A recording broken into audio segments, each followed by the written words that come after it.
And we're back again, guys, for another reaction. And you know what this means? It means the Fat Electrician.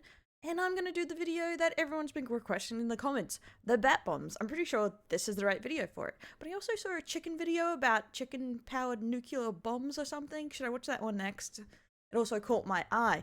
But let's get into these bat bombs. Let's do it. Today we're talking about the only animal-based weapon of mass destruction ever conceived. Ladies and gentlemen, America's bat bomb. Some days you just can't get rid of a bomb. As many of you are probably aware, at the end of World War II, America was looking for a new super weapon that could prematurely end the war. Option A was always the atomic bomb. Option B was, well, that was also the atomic bomb. But option C involved 1 million free-tailed Mexican bats and napalm. Oh my god. No, I'm not making this up. I read the entire book to get ready for this video. To be fair, if you go by some old tactics, it's not the craziest things because they used to, like, use birds a lot and stuff, but still, it's crazy for modern when you think. Okay, here's the deal. Like, it's not really a bomb. It's a giant bird cage that looks like a bomb, and inside of each one of these cages was 1,040 free-tailed Mexican bats that had a napalm incendiary device holding onto a bunch of bats that was rigged to go off with a timer. The idea was to do a bombing run at dawn, releasing a bunch of these canisters. After being released, we bomb at dawn instead of we ride at dawn. They would travel down several thousand feet before deploying a parachute. This would both slow down the cage and open it so all the bats could fly away. And because they were doing this bombing run at dawn, all the bats would immediately try to find somewhere to roost for the day so they could go to bed. And since they're bats, that's always going to be some dark, hard-to-reach nook or cranny like an attic, and given that Japan was made not the craziest plan, honestly, it's at least well thought out.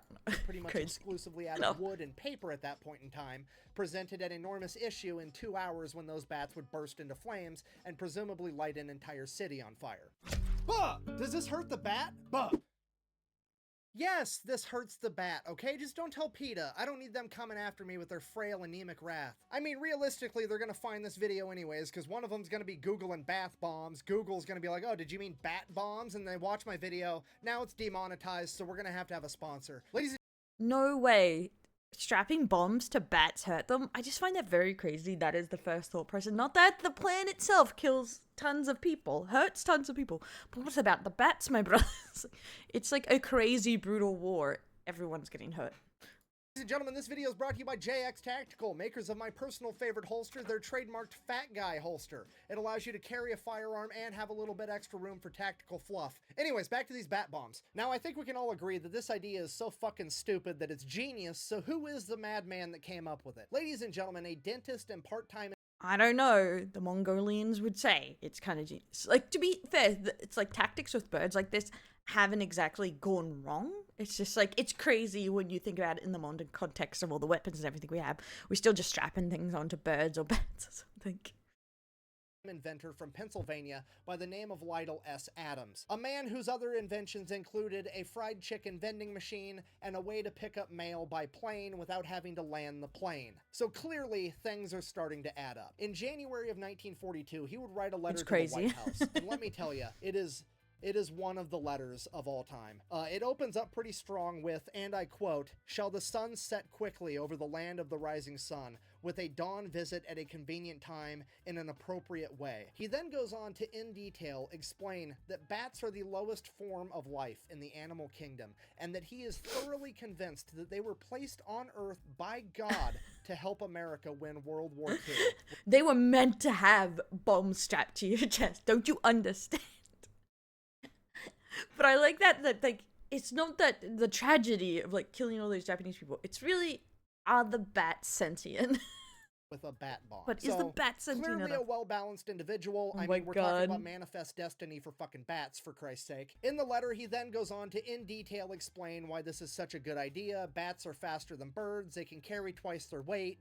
You can throw them in the fucking fridge so that they go into hibernation, and that'd be a really convenient time to strap a bomb to them. You know, awesome stuff. I think the point I'm trying to get to is there's no way in hell this letter is making it through the screening process at the White House just to very make it to the president, right? Wrong. Apparently, this guy knows Eleanor Roosevelt, mails the letter directly to her, she gives it to FDR, and FDR fucking loves it. He immediately forwards the letter to his military generals Well, it's with a note not of his own that that says, crazy, and I think, quote, like, "This man from is not what's a been nut. done in It's wars a before." perfectly wild idea that we need to look into." And that's it. The president said we're doing it. We're fucking doing it. America's building a bat bomb because a dentist in Pennsylvania said so. All right, fast forward like a year and a half. They figured out The how to make craziest thing bomb is to itself. drop They a bat figured out bomb, that not they're the gonna use bats Mexican dropping free-tailed bombs, bat I guess. because it's very fast and very strong. They figured out that they're going to use napalm instead of white phosphorus. They've figured out how to attach the incendiary device to the bat itself. All that's left to do is to test it. And on May 15th, 1943, I need to know how this that's goes. exactly what they're going to do. Needless to say, They everybody actually that knows tested about it. it's Oh my really excited. God. All the bigwigs are showing up. There was even a Marine Corps General, Louis DeHaven, that showed up unannounced and Feel like it's gonna be really anticlimactic, like, and then the bats decided to do nothing. Something I don't know. uninvited because, well, he's a Marine and he heard that somebody was going to be blowing shit up with bats, and that's just what Marines are into. So they Yeah, start why the not? first test. They're going to drop 250 bats with nothing attached to them just to see how the bats react to falling out of an airplane. So the bomb smart. drops, the canister's open, the bats take off. They go like 20 miles to some ranch that's near the airfield. They're everywhere. They're in this guy's barn, they're in his attic, they're in his hay. That The poor bat bomb bastard. worked perfect. Okay, so test number 2. Now they're going to strap the incendiary devices to the bats, but they're going to de-weaponize them just to see how the bats behave when they're carrying their own body weight worth of explosives. So again, they drop the bomb, the canister's open. This the is where bats it's very take well off, but they don't thought go out nearly for as far this. because they're over encumbered. Instead, they decide to just infest everything on the airfield. They're in the barracks, they're in the airplane hangars, they're underneath the general's car. And then 15 minutes later, they realize that they forgot to de-weaponize them. The bats blow up and burn the entire fucking place to the ground. So the Oh my god. They forgot to de-weaponize them. Okay, that went down a different path than I thought. Yeah, so obviously that's something to think of, yeah, that they won't fly as far with something strapped to them. The entire Army chain of command that's been in control of this project the entire time freaks out. They decide they're going to terminate the whole thing because obviously it doesn't work. And that's when that Marine Corps general that wasn't even invited, General Louis McHaven, shows up as like, no, it worked perfect. You dumbasses just forgot to de-weaponize the bats. If you don't want it, the Marine Corps is going to take it over because this shit's Yeah, awesome. if they And that's didn't- pretty much exactly what happens. They The just had United States to- Marine Corps They takes just have to, like, make adjustments to how far they can fly now. And obviously when you don't want the bombs armed, turn them off. Oh my god. over the entire project, and it becomes known as Project X-Ray.